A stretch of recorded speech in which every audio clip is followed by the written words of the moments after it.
The overall goal of this electroporation-based in vivo gene transfer approach is to evaluate the roles of genes of interest in differentiation of cerebellar granule cells using CRISPR-mediated loss-of-function analyses.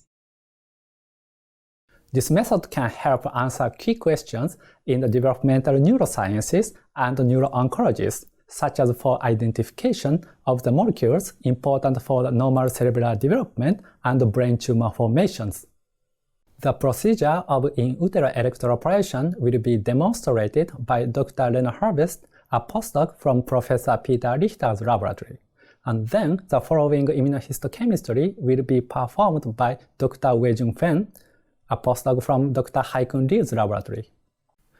The main advantage of this method is to enable us to feasibly knock out genes of interest in the cerebellar cells using the CRISPR-Cas9 technologies, instead of the generation of the conventional knockout animals. Although this method can give insight into gene functions during normal cerebellar development, it can also be applied to other systems, such as the development of other feasible brain regions and brain tumor modeling.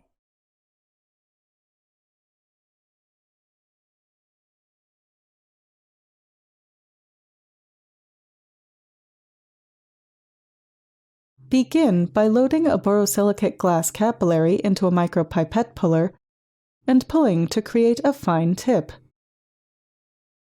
Label the capillary tip with black ink for better visualization during the injection, and draw a scaling on the glass. Working under a stereo microscope, use a ruler.